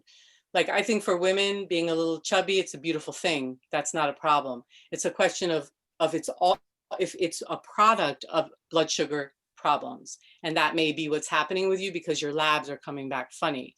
So I would have to ask, well, let's write out your whole menu, right? So we want to look at Betty's menu and understand and count. She's going to, because this is happening with her blood sugar, she's going to be one, if she wants to, she would become more meticulous in really counting her carbs and choosing to experiment with staying under 50 grams a day. So she's got a challenge. That will bring insulin sensitivity back to her metabolism, hopefully, and then she can see if she can bring back carbs or not. But carbs are beets and carrots. It's true, especially if they're cooked. If you eat a little bit of raw carrot or a little bit of raw beet, it's not really an issue. And for those that don't have blood sugar issues, carrots and beets are fine, but your particular case is sending up a red flag that says you need to go low carb to keto, and that's going to push your blood sugar down so that you're not having any insulin spikes, and you're going to become fatty acid active, fueling with fatty acids, and you're going to burn your belly fat. But I don't even care about that. It's that you're actually going to have blood sugar stability, which is the concern here, because we don't want that pre-diabetic inflammatory cascade to be kicking up. And then, of course, we want to ask Betty more questions. Does she have other health issues? Are things exhibiting, or is it just a blood sugar oddity thing? So there's a whole lot of questions, but right off, I would say this is perfect for Betty to experiment. And I would ask, to use something like the Chronometer, which is a free app online, so that you can actually learn how to track your macronutrients as well as your micros. But for you right now, I'd probably suggest a menu that's 50 grams of carb. Okay, that's going to put you into ketosis. Maybe you don't want to go there. Maybe you do 75 grams of carb. That might be enough to get your blood sugar stats, the tests back on track. That belly fat thing, the belly fat thing would be that you want to become a fat burner for a certain period of time to burn the fat, but I don't want you to become malnourished in any of that, and your nutrients are more important. So belly fat for me is not the issue. But if you wanted to burn body fat, then you want to become fat burning, fat oxidating, which means you're not carb, you're reducing carbs to the level where you access body fat. So I hope that makes sense. Yeah, I understand. I just wonder why it came on all of a sudden, because I haven't been eating dairy, grains, or sugar for 10 years. Doesn't matter if you're eating fruit, if you're eating root vegetables, if you're eating, yeah, that's even enough. You know, if you're getting enough root vegetables in there and enough fruit and dried fruit and honey and sweeteners. I mean, I know you're not eating white sugar. I'm not eating any sugar whatsoever. No that's grains. great. Nothing. You're already on track. But what happens is as we age, that starts to happen more to. And the other big question, which we didn't really get into, but what affects blood sugar is stress. So if something happens in one's life that triggers a lot of cortisol, your blood sugar will go up because it feels like a lion is chasing it. And so that's what's happening. So, you know, that's the part Donna started out with, where we're talking about the whole lifestyle story. And so that's where, are you stressed out? You know, do we need to do more meditation? Make sure you're sleeping, because sleeplessness will cause quite a lot of blood sugar instability as well. Yeah. So Right. those, but still, as we age, boy, we can't handle the carbs in the same way at all. So that's important. Yeah, this happened when I was in States for a year with the death of my parent. So, and being in the States, which there's sugar and everything there. So Right. that might be the reason. Thank you. Thank you very much. Yeah, Appreciate thank you, Betty. Thank you. Thank you, Betty. Let's go now to Mary Jane. I'm going to have you unmute. Hi, thanks, Teresa. Hi, Sure. Dina. Hi, everybody. I have two questions. One is, what about lard when you were naming fats? I didn't hear you say anything about lard. And can you recommend a cookbook apart from Foraging and Feasting and Sally Fallon's awesome book? So Thanks, Mary Jane. Hi. Okay, so fats. Thank you for bringing that up. And animal kingdom fats from wild or wild style animals are a key here. They're a key piece, and lard is in there. So if you could, yes, Old Ford Farm in our neighborhood, they have beautiful lard. Look for pigs that are out on range, really living a pig life. They are not in confinement operations. So Mary Jane brings up a good point that really though, or she makes me think of a good point, that all of the animal kingdom foods that we're looking for, they are not from industrial food systems. So that is really a challenge that I really wish everyone takes on. When you eat the animal kingdom, you're looking for a holistic, regenerative farms practices that are producing animal foods within the context of a whole holistic farm approach. So just to say, CAFOs, no thank you. But back to Mary Jane. So yes, the lard of a true happy pig, I know it gets killed and we want to give some honor, of course, to all of that. But the lard is a vitamin D rich fat. You want it in the menu. The fats that you want are monounsaturated or saturated. And they're going to come from the animal kingdom in the skin, schmaltz, duck, goose, pig, beef, and then also in the foods like wild salmon it's full-on fatty fish. We want all that beautiful skin. You eat that skin. So fats are coming from the animal kingdom from nose to tail, and we're not disrespecting any of the parts. It's, you know, we're learning how to integrate them all. And so, yeah, so lard's beautiful.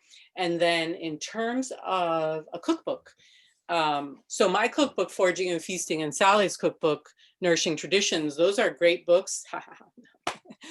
But the issue is that they're not ketogenic specifically or low carb. So you could even use my book, Foraging and Feasting, or Sally Fallon's, and end up eating huge amounts of carbs, a very blood sugar unstable approach to eating, if you just go to the dessert section or you go to the grain section. So that's a good point, Mary Jane. So those cookbooks we have great info in there, and I love both, you know, mine and Sally's. But here, what you're doing is you're looking. So in any cookbook, you're not looking at the dessert section or the grain section or the pasta section. So you can use any cookbook and just narrow that in. You know what I mean? Like push away those other chapters. I would suggest, and this is, I don't get paid to suggest this website, and it could from the outside look really tacky, but it's dietdoctor.com. And it's an aggregating site plus a site that creates great content, and it's really well done. And they have endless low carb menus. Like you could just go crazy looking at that site for low carb recipes. So, and they're all about empowering people to bring low carb and ketogenic reality, into one's life in a very easy way. It is a little, if you know me, you're going to look at that and be like, what, Dina recommended this? This is crazy. But I do appreciate that site a lot. And I think, Mary Jane, you'll appreciate it. So if you want to get into the keto recipes, otherwise, I don't have ketogenic or low carb cookbooks to recommend. I feel like I would open up, our Julia Child. I love her cookbook, and I would just use, the entree section or the vegetable section, but choosing low carb. There's huge amounts of delicious French cooking that's right on point here. Or all cuisine, many cuisines, you just don't serve it on the rice, or you don't serve it with the pasta. Instead, you're putting it on zucchini noodles or pumpkin as a base, or a spaghetti squash, or leafy greens, that kind of thing. Yeah. Is that good, Mary Jane? Okay. So Dina, we're just 15 minutes before the end of our time together. There is a question about what type of resources are available on your website that people can tune into. Well, my website is all about foraging and herbs, and it's not about ketogenics or low carb.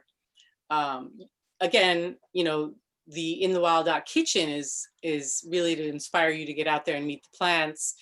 So I don't really have, so I'm excited for you to engage what I have to offer on my websites, but they're not specific to low carb.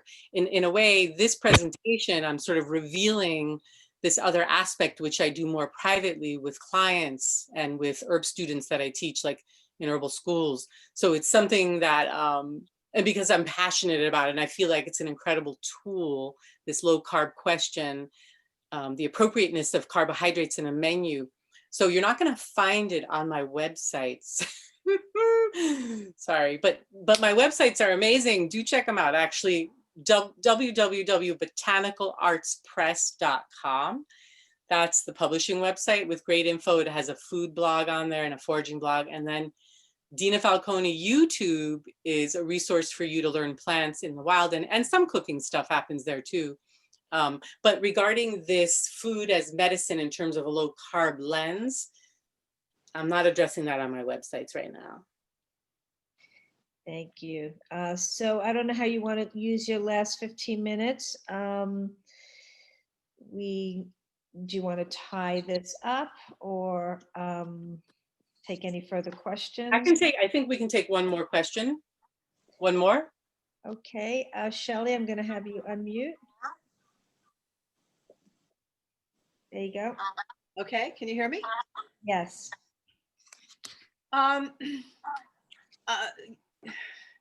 Full fat animal products involve saturated fat, which turns into cholesterol in your arteries, no?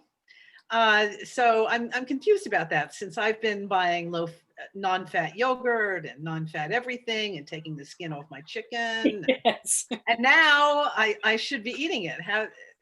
I'm borderline high cholesterol, and it's a concern. What do you suggest? So Shelley brings up a really good point, and one that we're not going to fully unpack here, but we have been taught it's called the Lipid Hypothesis, where basically if you eat high saturated fats, high cholesterol foods, actually, if you eat high cholesterol foods, you raise your cholesterol level in your blood. And this hypothesis is a hypothesis, so it's actually not so accurate. So you can raise your blood cholesterol by eating cholesterol-rich foods, and also often it doesn't do anything to your blood cholesterol. So again, that's quite individual. So that is not actually a truth, but a hypothesis that has been marketed and influenced the food industry in a way that's become, I think, very destructive. So still, Shelley might have an issue with cholesterol, and we need to look at Shelley's specific situation to know what's going on. But cholesterol is such an important part of the menu. It's what our hormones are built from. It's what our brain and our nervous system needs to function.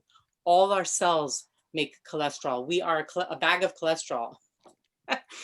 We don't want heart disease. And so the interpretation that from what I'm sharing right now is heart disease is an inflammatory situation.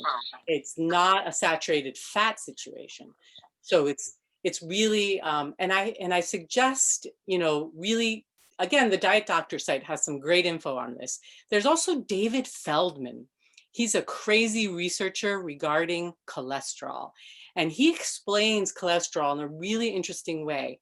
But cholesterol is there to put out the fire, to help us deal with inflammation. It's the mother of all hormones. Like cholesterol is what we use, cholesterol, to create sex hormones, stress hormones. So a low cholesterol menu is quite concerning for me, and I wouldn't recommend it. But I can't say that because I don't know Shelley and I don't know her circumstance. But generally speaking, I would say, yeah, unfortunately, we've been misled. And I think part of this big picture is that we've gone down that low fat reality and replaced it with carbohydrates and caused quite a lot of this diabetic issue and blood sugar instability that's hitting the US population or the world. So really looking ancestrally for food choices is a navigating tool. And I'm not going to answer more, but I hope that's helpful. Check out the dietdoctor.com site. And it does mean we need to rethink this fat and cholesterol and saturated fat question. And I feel really strongly, generally speaking, that it's part of a healthy menu when it's in this whole food form. Not talking about trans fats or margarine, or highly processed saturated fat products. We're not talking about Crisco. We're going back to ancestral foodways, really.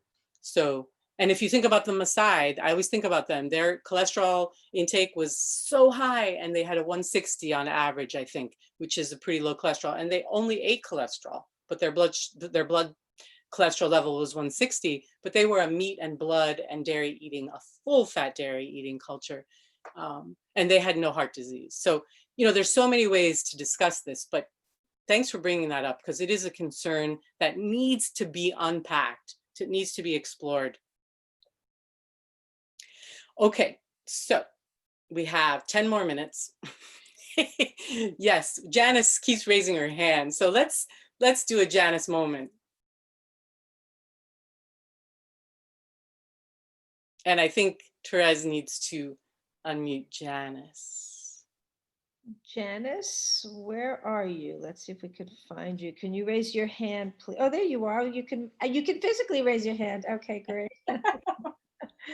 All right, there you go. Okay, great. Yeah, I didn't know how to raise my hand on the computer. Yeah, I mean, I've basically been on a low carb, ketogenic, actually like the Walls diet for a very, very long time. I do best on it, especially as I'm getting older.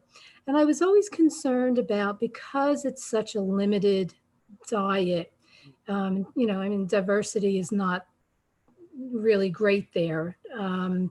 Always concerned about the gut biome and how that affects that ultimately, not doing myself harm, but I know it's the thing for me because I know I feel best on it. Mm-hmm.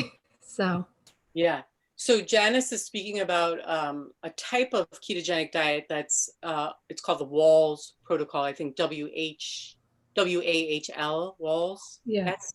Yes. And it's really for inflammation and also MS and things like that. And it's a pretty serious, severe version of keto. It's not fresh in my mind exactly what you eat. I don't think there's dairy allowed. Is that right? No dairy? I mean, it's essentially just, meat and vegetables and fat and, and the stricter I go on it, the better I am. But I do eat like nuts and seeds. But as soon as I start doing that, I'm not as well. Right. So Janice, really, first of all, just to reflect back to Janice, right, that she's found something that makes her feel really good. That's huge.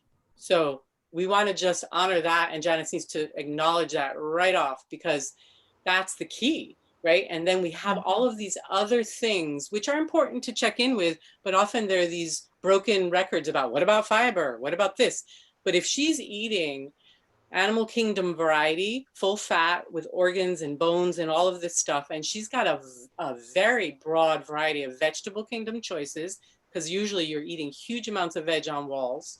So Right. leafy greens, endless amounts. I mean, maybe too much for some people, but not for Janice.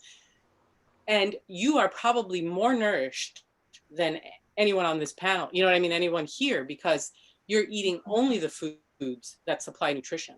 So, and then the question is about gut health. So Right, how that affects it.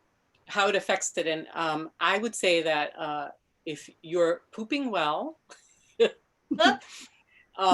are good to go. There is no issue. So no worries. I would say though, that if somebody isn't pooping well, then we have to investigate further what's happening. Right. But the gut can be like, the extreme version is similar to Janice's, even more so because she's still eating vegetable. Some people are not eating any vegetable, don't forget, and they're doing very well. So there's lots of avenues to wellness in this low carb arena. So don't worry. I think, you know, and this may sound really weird, but low fiber menus, meaning grain fiber, that kind of fiber, often you have the best poops ever. Like seriously crazy good poops, and people are like, how? You don't have fiber? It's like, you know, the gut has been doing this for millions of years. Humans have not always had fiber. Sometimes they have a lot, sometimes they don't have any. They poop with whatever they have. And anyway, it sounds to me Janice is doing an excellent job, and I wouldn't worry about your gut biome at all. Yep. Okay, thank you. I mean, you know, within range, I can't say, you know, it's hard to comment. It's like, I don't know, you know, but the truth is, from reflecting on people and pooping for, I've been practicing with clients, 30 years and talking about poop. And it's like, you know, you got a good poop, stick with it. You know, don't worry. Everybody, it's all caught up. How many times a day? What should it look like? You know, it's like, okay, so we have 5 more minutes. And I would just say, I really appreciate everyone taking the time out to have this conversation with me. I know it's kind of me saying that even feels odd because you're not actually right here with me, which is, but you are here with me in spirit. But it's really about, you know, and I'll just also add the bigger context of COVID-19 and the question, or not the question, but you know, we have this pandemic happening, and I feel like a lot of what's going on is inflammatory in nature. The concerns around COVID-19 being really problematic has to do with inflammation. And a lot of, remember that 1 in 3 are pre-diabetic and we don't even know it in the United States.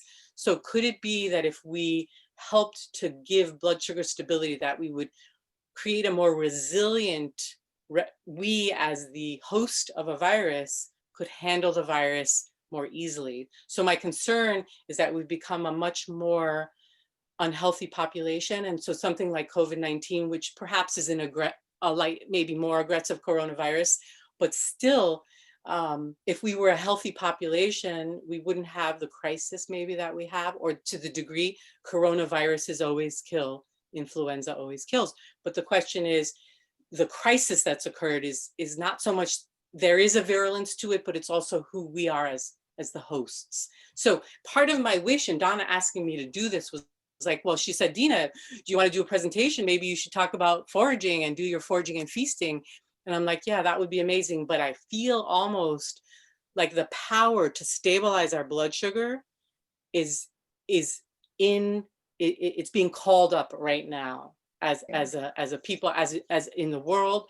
And really it means going back to ancestral foodways, you know, and really looking at our own biofeedback capabilities, either through blood sugar testing or just minimizing the carbohydrates, and you will create blood sugar stability, which will help us to deal with whatever comes our way. That's the point. I mean, you know, within reason, and it's not to diminish the intensity around viruses, they are very real, but it's that we, the hosts, also can become stronger. And that's my wish in sharing, you know, this piece of the carbohydrate story. Yeah, so thank you for being here. And I really appreciate the opportunity. Thank you, Dina. That was, first of all, I want to thank all the people who came. Over 100 people came, Dina. I don't know if you noticed, but you know, people are drawn to you because you have something important to say. And because you're passionate about it. And so I know I found out so much information and things for my life, and to dare to come and have our beliefs challenged, you know, because many things you say are not the way people eat, the way they think about food. Of course, some are. And also thank you for the people who ask questions, and to Therese for doing the Zoom that was so smooth and well done, and to Larry for going through the questions, and for Lori for taping, recording the whole thing, and to you, Dina, for, as I say, your passion for food, but your passion for life. I love your laugh. You know, I get so much joy out of hearing you laugh and be engaged with life the way you are, with your body, with your spirit, with your mind, and for all the knowledge you share. So, what a beautiful time together. And very grateful to you and to everyone who attended. Thank you. Thank you. And of course, to the holistic health community for sponsoring this and for the work that we do together. And many of the people here tonight were from the holistic health community, the ones who volunteer and the ones who participate. And if you haven't come, please do go to our website. Thank you.